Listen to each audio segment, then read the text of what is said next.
이제 세 번째 너희에게 가리니 두세 증인의 입으로 말마다 확증하리라. 내가 이미 말하였거니와 지금 떠나 있으나 두 번째 대면하였을 때와 같이 전에 죄 지은 자들과 그 남은 모든 사람에게 미리 말하노니 내가 다시 가면 용서하지 아니하리라.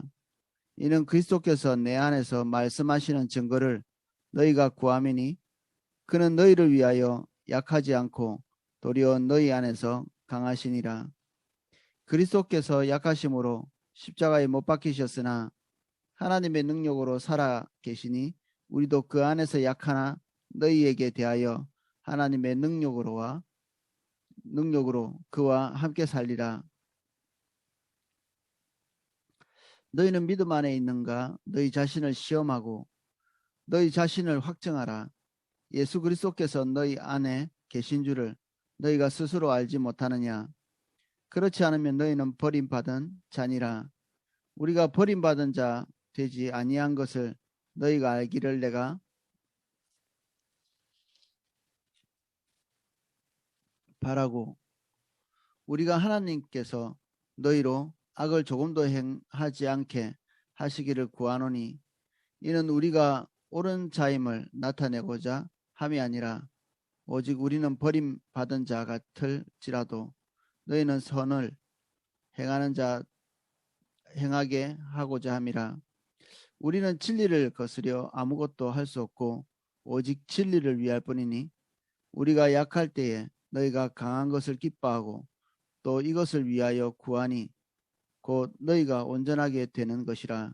그러므로 내가 떠나 있을 때에 이렇게 쓰는 것은 대면할 때에 주께서 너희를 넘어뜨리려 하지 않고 세우려 하여 내게 주신 그 권한을 따라 엄하지 않게 하려 함이라. 마지막으로 말하노니 형제들아 기뻐하라. 온전하게 되며 위로를 받으며 마음을 같이하며 평안할지어다. 또 사랑과 평강의 하나님이 너희와 함께 계시리라. 거룩하게 입맞춤으로 서로 문안하라. 모든 성도가 너희에게 문안하느니라. 주 예수 그리스도의 은혜와 하나님의 사랑과 성령의 교통하심이 너희 무리와 함께 있을지어다. 아멘. 이 편지가 고린도 성도들에게 전해지고 난 뒤에는 바울이 고린도 교회를 다시 방문할 계획을 가지고 있습니다. 그 방문할 때 이제 완벽하게 일이 처리되고 그 고린도 교회 안에 있는 문제가 이제 조금도 거리낌 없이 그리고 미진한 것 없이 완벽하게 처리되기를 기뻐하는 기대하는 바울의 마음을 읽을 수 있지만 동시에 그들과 대면했을 때 얼굴이 붉혀지고 그리고 강하게 얘기하게 되고 그리고 징벌을 가하게 되고 이렇게 되는 것이 염려되는, 그래서 그렇게 되지 않기 위해서 편지로서 마지막 경고를 이렇게 하는 바울의 이 마지막 경고의 그 경고를 통해서 바울이 기대하는 것은 그 경고대로 그대로 이루어지는 것이 아니라 그 경고보다 훨씬 유하고 부드럽게 되기를 기대하는 것입니다. 한 절씩 내용을 살펴보겠습니다. 내가 이제 세 번째 너희에게 가리니 두세 증인의 입으로 말마다 확정하리라. 두세 증인은 뭐 어떤 특정한 사람이 있다기보다는 이게 이스라엘이 쭉 지켜왔던 구약의 율법이죠. 하나님 앞에서 어떤 범죄가 있다고 생각되는 사람들은 그 사람을 고발하기 전에 증인이 항상 있어야 되는데 혼자 증인이면 안 되고요. 반드시 2명 이상의 증인이 있어야 죄가 성립이 됩니다. 그래야 모함이 되지 않고 그리고 또 죄가 드러나지 않는 것도 문제죠. 그리고 죄가 없는 사람이 죄를 짊어지는 것도 문제고, 그래서 죄를 드러내되 두세 증인의 증거를 통해서 확실하게 사실 여부를 파악하려고 하는 것이죠. 이게 구약으로부터 내려오는 습관이 관례가 되어 있는 것입니다. 그래서 이 고린도 교회의 문제도 바울이 그러한 기준을 따라서 처리하겠다는 얘기죠. 2절 내가 이미 말하였거니와 지금 떠나 있으나 두 번째 대면했을 때와 같이 전에 죄 지은 자들과 그 남은 모든 사람에게 미리 말하노니 내가 가면 용서하지 아니하리라. 첫 번째 대면했을 때 그렇게 강하게 말하지 않고 회개하고 돌이키지 않으면 내가 다음에 와서 강력하게 책망할 거다. 이렇게 얘기하고 두 번째까지는 아마 유순하게 그들을 권면하고 돌아온 것 같습니다. 근데 그 결과가 별로 이제 좋지 않았죠. 그 더욱더 맹렬하게 사도 바울을 공격하고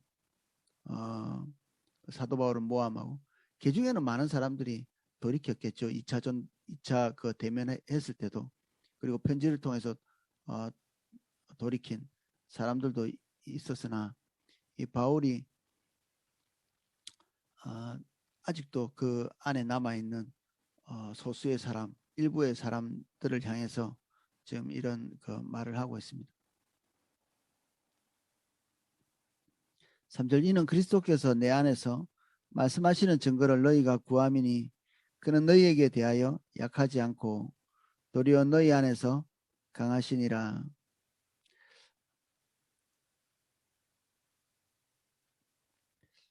4절 그리스도께서 약하심으로 십자가에 못 박히셨으나 하나님의 능력으로 살아계시니 우리도 그 안에서 약하나 너희에게 대하여 하나님의 능력으로 그와 함께 살리라. 예수님께서는 십자가에 못 박히신 것이 모함을 당했거나 또는 뭐 정치적으로 입지가 약했기 때문에 그렇게 모함을 당한 것이 아니고 우리가 겟세마네 동산에서 예수님이 기도하신 내용과 같이 그리고 지자들에게 그 전날 밤 만찬을 하면서 말씀하신 것 같이 스스로 버리신 거죠. 모든 사람들의 목숨을 대속하기 위해서 스스로 하나님의 손, 하나님께서 제물로 삼으시는 그 십자가의 길을 스스로 선택해서 가신 것입니다. 그리고 그 이후에 모든 그 예수님의 생명 그리고 운명은 하나님 아버지께 맡긴 거죠. 그 하나님 아버지께서 예수 그리스도를 다시 살리시고 그 이름을 만유보다 더 크게 만들어 주셨다. 이게 성경이 증거하는 바이죠. 바울도 그렇게 하겠다는 얘기입니다. 바울이 증거할 수 있는 주장할 수 있는 바울의 권위를 행사하기보다는 할 수 있다면 예수 그리스도와 같이 하나님께서 그 사도된 권위를 고린도 교회 안에서 스스로 세워주시기를 하나님께서 세워주시기를 기대하죠. 이게 권위를 가진 사람들이 가져야 될 올바른 태도입니다. 그가 가지고 있는 그 직임이나 그 권위를 가지고 사람들을 다스리는 것은 올바르지 않습니다. 정치인들도 그렇고 그리고 공무원들도 그렇고 교회 권위도 그렇고 우리가 권위를 가지고 있기 때문에 무조건 그 권위를 가지고 권위 아래 있는 사람들을 찍어 누르는 것은 올바르지 않죠. 이 자기 권위, 자기 힘으로 다스리는 것에 대해서 하나님께서 심판의 말씀을 주시거든요. 그렇게 하지 말라는 얘기죠. 모든 종류의 권위와 권세는 하나님의 대리 통치를 얘기하는 것입니다. 부모도 마찬가지죠. 우리가 자녀들을 우리가 가지고 있는 관점을 가지고 그들을 찍어 누른다. 이게 우리가 부모이기 때문에 그를 누를 수 있는 마치 자격이 있는 것처럼 이렇게 생각하면 물론 그게 뭐 틀린 말은 아닙니다. 그 권위가 하나님으로부터 왔고 그것을 행사할 수 있는데 그것을 행사하는 방법은 하나님께서 우리에게 권위를 부어주시는 겁니다. 이미 올라 있는 그 직임을 주장하면서 사람들을 누르는 것이 아니라 그리고 그 권위를 행사하는 것이 아니라 실시간으로 주님과의 관계 안에서 발생되어지는 권위를 가지고 그들을 다스리는 거죠. 이 권위는 하나님께서 주시는 거기 때문에 반론이 없죠. 그리고 모든 사람들이 다 수긍하고 받아들일 만한 권위죠. 반발하는 생각이 잘 나지 않습니다. 그래서 우리는 부모이기도 하고 교회에서 영적인 섬기는 자리에 있기도 하고 또 세상에 나가면 또 세상에서 주는 어떤 직임 같은 것들이 있는데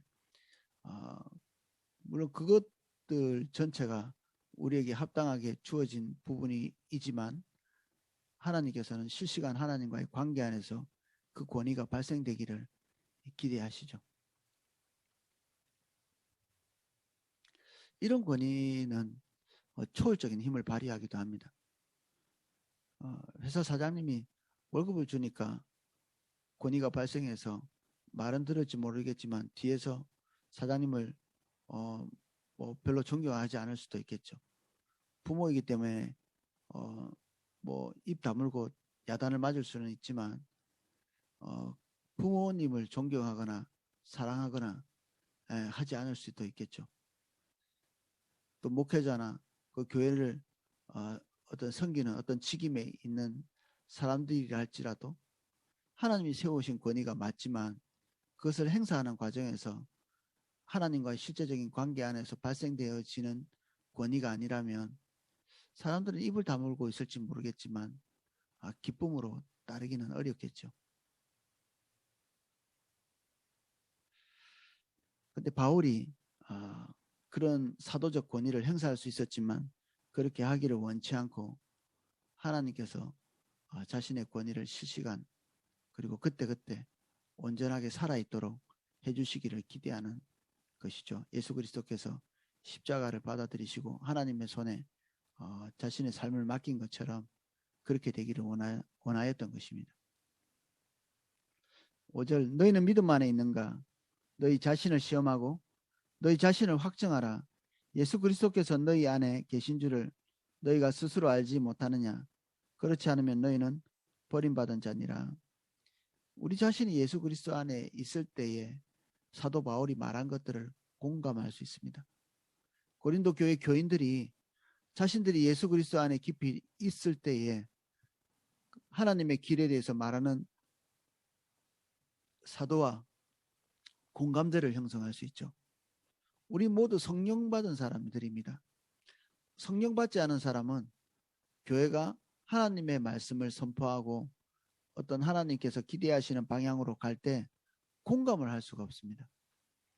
그래서 우리 마음속에 하나님의 진리를 따라간다고 하는 교회와 내가 방향성이 다를 때 이거를 확인해야 되죠. 나는 성령 받은 사람인가? 나는 성령의 인도를 따라 가려고 결정했는가? 그리고 그렇다면 이 교회가 결정하고 나가는 바가 성령께서 하시는 방향이고 기대하시는 것이고 이런 그 우리의 영에 의한 확증이 있겠죠.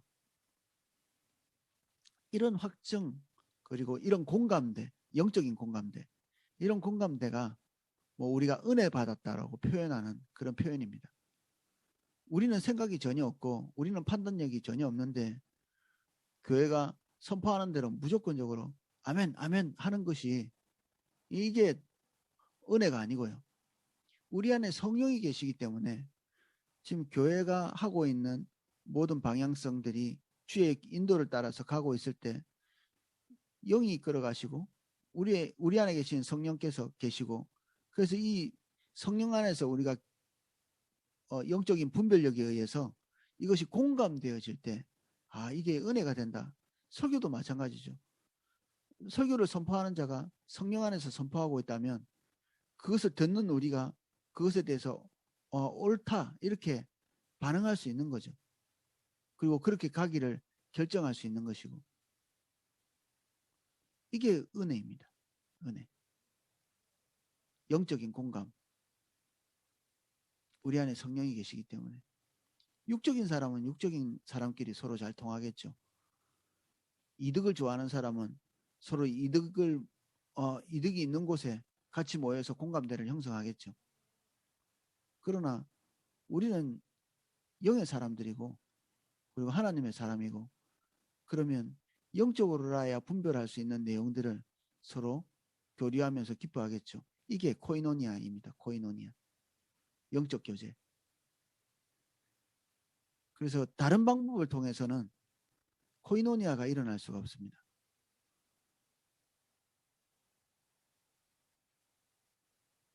우리가 성령 안에서 주님을 따라가겠다고 결정한 사람들이 서로의 의견을 나눌 때, 그리고 영과 영이 서로 분별되어져서 합일점을 이룰 때, 이럴 때 우리는 코이노니아를 하고 있는 거죠.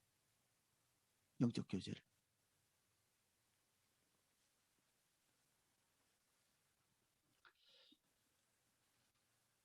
그래서 우리가 우리 안에 예수 그리스도께서 계시지 않으면, 이건 다른 말로 예수의 영, 성령이 계시지 않으면 우리는 버림받은 자다.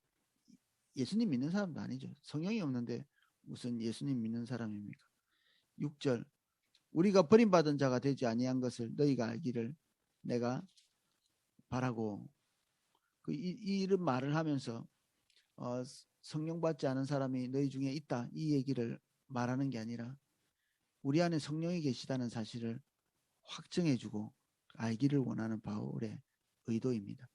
7절, 우리가 하나님께서 너희로 악을 조금도 행하지 않게 하시기를 구하노니 이는 우리가 옳은 자임을 나타내고자 함이 아니라 오직 우리는 버림받은 자 같을지라도 너희는 선을 행하고자 함이라. 이 바울이 겪은 많은 일들, 이게 겉에서 볼 때는 마치 버림받은 자 같이, 아마 대적자들은 이런 얘기를 했을 수 있겠죠. 하나님의 사도라면서 저런 고통스러운 일을 당하겠냐? 저런 질병을 어떻게 가질 수 있겠어? 아니 어떻게 강도를 맞을 수가 있어? 하나님의 사람이 어떻게 그 자연재해 이거 한두 번도 아니고 3번 파선하고 그리고 어떤 감옥에 갇히고 이런 일이 있을 수 있겠어? 이런 얘기들이 사도 바울을 향해서 계속해서 이렇게 모함되어지고 있었겠죠. 근데 바울이 이런 일을 실질적으로 당하고 있었지만 이것이 그가 버림받았다는 그런 얘기가 아니죠. 우리가 병들고 어려움 당하고 지금 현재 순탄한 길이 아니다, 그렇다고 버림받은 것은 아닌 것이죠. 뭐 성경에서 하박국 같은 선지자들은 하나님께 불평하잖아요. 어떻게 악인이 병도 안 걸리고 일찍 죽지도 않고 자기 수명보다 더 살고 자기가 벌고 싶은 돈보다 더 많이 벌고, 그러면 자신의 그 마지막 종말이라도 고통스럽게 죽어야 되는데, 뭐 의인은 마지막까지 이게 고통스럽게 죽어가는데 악인들은 죽을 때도 순하게 죽고 그 자녀들도 어려워지고 믿는 사람들은 그 자녀 때까지 그 박해의 길을 가기도 하고 그러잖아요. 그리고 믿지 않는 사람들 중에는 자식까지도 이 땅에서 편안하게 살아가는, 그래서 하박국이 시험에 들었죠. 이게 도대체 뭡니까? 불평하는 모습을 볼 수 있습니다. 하박국 선지자의 글에는 바울이 이런 그 부정적인 많은 일들을 경험하고 있는 가운데서도 복음을 위해서 이런 것들을 마땅히 자신이 감수할 것으로 여기고 달려가고 있는 순간에도 누군가는 바울을 향해서 손가락질하면서 저거는 진정한 사도의 모습이 아니라고 얘기했겠죠. 하지만 그런 거 다 차치하고 좋아, 내가 그런 것들 다 받아들일 수 있어. 그런데 너희들은 온전하게 섰으면 좋겠다. 이게 바울의 생각입니다. 이게 덕이라는 것입니다. 덕. 덕은 자신의 유익, 이기적인 생각, 이것에 초점 맞춰지지 않은 것, 상대방의 그 유익을 구하는 것, 이게 덕이죠. 모든 결정을 할 때 상대방의 유익을 위해서 결정하는 습성, 이게 덕이 하는 일입니다. 덕. 할 수 있지만 하지 않고 내게 유익하지 않을지라도 다른 사람의 유익을 위해서 결정하는 것, 이게 덕이죠. 덕.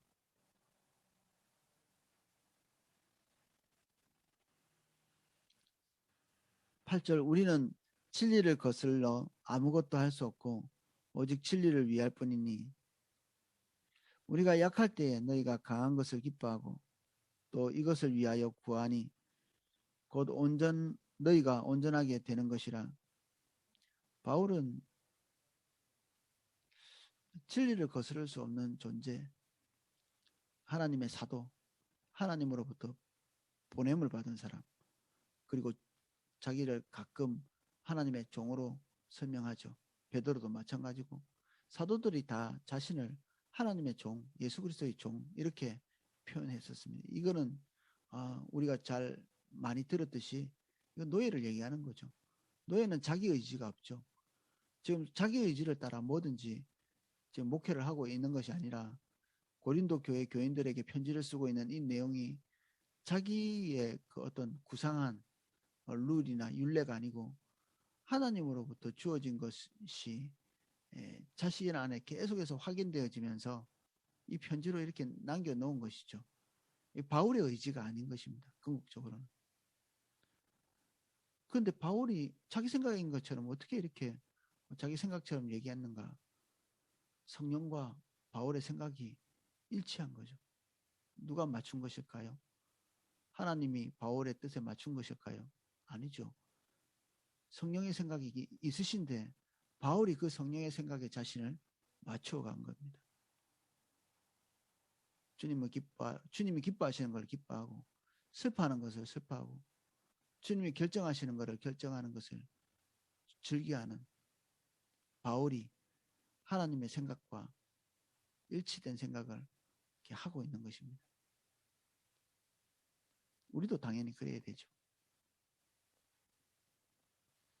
10절 그러므로 내가 떠나 있을 때에 이렇게 쓰는 것은 대면할 때에 주께서 너희를 넘어뜨리려 하지 않고 세우려 하여 내게 주신 그 권한을 따라 엄하지 않게 하려 함이라. 할 수 있는 한 그들의 마음이 아프지 않게 그러나 온전하게 살 수 있는 그 기반까지는 끌고 와야 되기 때문에 이 두 개가 다 됐으면 좋겠다는 겁니다. 그들이 온전한 자리에 서기를 원하고 또 그들이 마음 아프게 되는 이런 일도 없었으면 좋겠다. 11절 마지막으로 말하노니 형제들아 기뻐하라. 온전하게 되며 위로를 받으며 마음을 같이하며 평안할지어다. 또 사랑과 평강에 하나님이 너희와 함께 계시리라. 거룩하게 입맞춤으로 서로 문안하라. 모든 성도가 너희에게 문안하느니라. 주 예수의 은혜에 그리스도의 은혜와 하나님의 사랑과 성령의 교통하심이 너희 무리와 함께 있을지어다. 성도들을 향한 지극한 축복의 마음이 여기에 담겨져 있죠. 마지막 인사에 모든 목사님들이 하는 그 축도의 내용이 사도 바울이 고린도 교회를 향하여 가지고 있었던 그 축복의 그 문구에서 이렇게 가져온 것들입니다.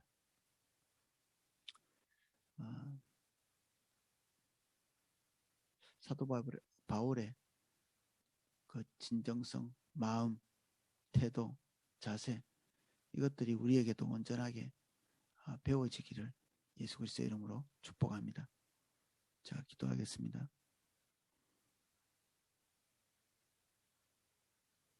범사에 자신을 위한 결정은 없고 교회를 향한 결정만 있습니다. 바울이 그러했는데 우리도 그러하기를 원합니다. 마땅히 우리가 우리의 유익을 구하지 않고 타인의 성도의 기쁨을 구하기에 항상 우리의 결정이 그렇게 되게 우리의 감정이 그렇게 되게 우리의 생각이 그렇게 될 수 있도록 아버지 은혜를 베풀어 주시옵소서. 우리가 무엇을 염려하고 무엇을 근심합니까? 바울같이 교회의 건강 그리고 모든 믿는 자들 나와 함께 관계된 모든 사람들을 염려하고 우리의 처지는 성령께 맡기고 우리 스스로 우리의 권위를 주장하거나 스스로 우리의 유익을 취하기 위해서 움켜쥐거나 이것이 우리의 삶의 패턴이 되지 않도록 세상 사람들이나 하는 세상의 편리를 따라가는 그러한 삶의 방향이 되지 않도록 저에게 은혜를 베풀어 주십시오.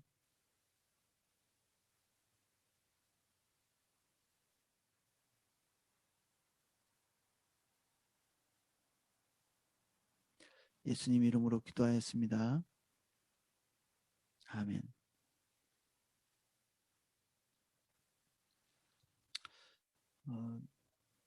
오늘은 저는 우리 가족 좀 먼 친척이지만 돌아가신 분이 계셔서 그분의 장례 예배를 인도하러 이렇게 출발합니다. 강원도까지 가야 되는데 저도 자주 지금 관계 중심 전도의 연결 고리가 자꾸 이렇게 이어지고 있거든요.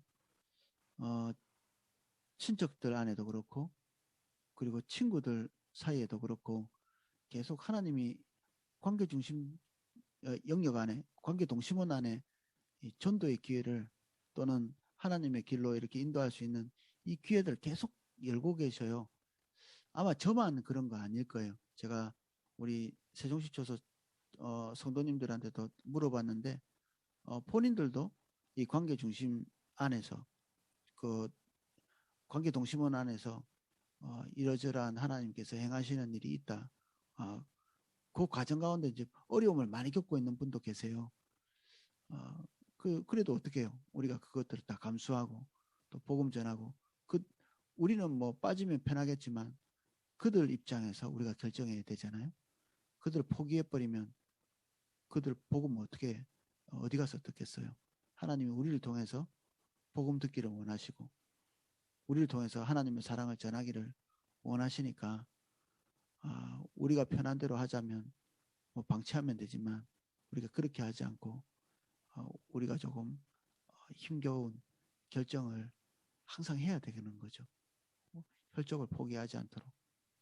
그리고 가족들 그리고 하나님이 연결시켜주고 계신 친구들 주변을 우리가 좀 더 인내를 가지고 더 섬기고 돌아봐야 될 때가 아닌가 그런 생각이 들었습니다.